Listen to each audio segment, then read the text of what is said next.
Hi, this is Russ from Sparx Hockey. Welcome to another edition of The Edge.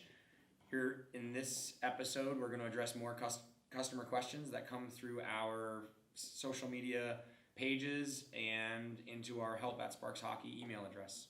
So with that, I'll turn it over to Ryan for our first question. So the question that we keep getting over and over again is, our European supporters wondering when they can get their product in Europe. Would you like to address that?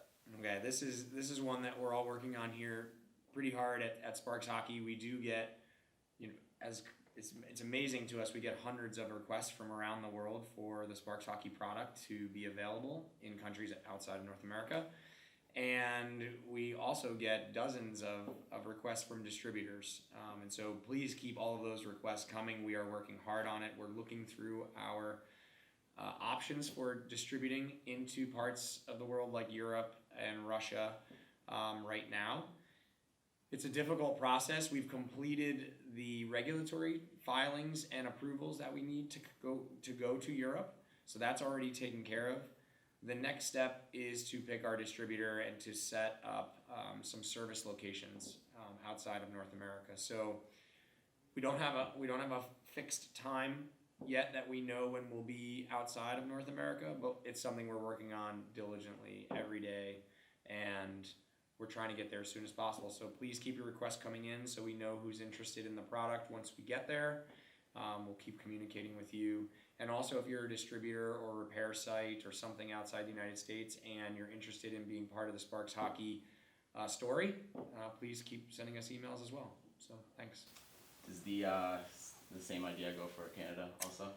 So with Canada, we're a little further along in our investigation. With Canada, there's really two things that we need to establish. One would be a distribution center for the product, and a second would be a service center for any situations that arise where we need to actually bring the product back in.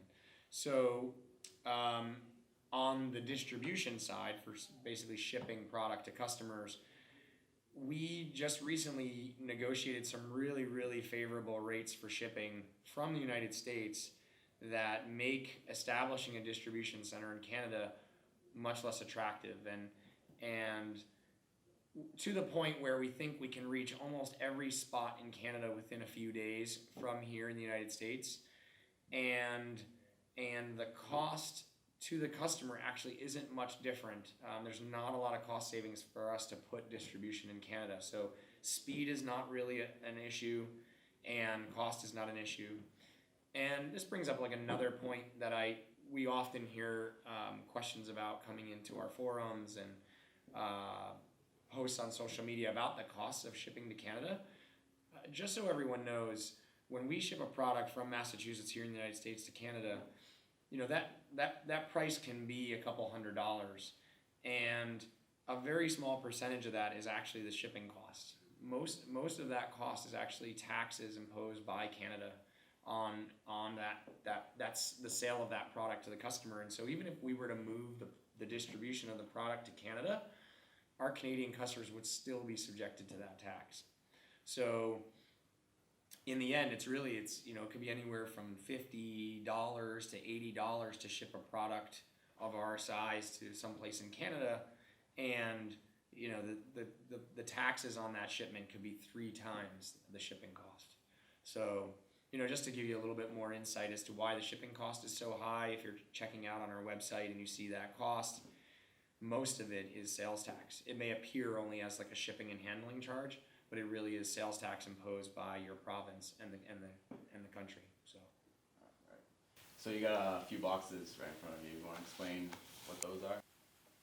Absolutely. So one of the questions that we get fairly often is, when are you going to offer such and such a size of grinding ring that isn't currently available on the website? And we get that a lot actually from the NHL teams that use our product, especially above an inch, which is really shocking to us all here that skate and play the game. I don't think any of us here in the office are above an inch on our hollow dimension. But what we have here are 2 new sizes. This one's below 3/8. This is our 5/16 ring. So this is a really, really, really tight radius, tighter than the tightest radius we have today. So this is going to give you the most grip of any Sparx hockey ring. And then we filled in, we had a void in our every 16ths up to an inch. We were missing the 11/16 ring. So this is now going to be available.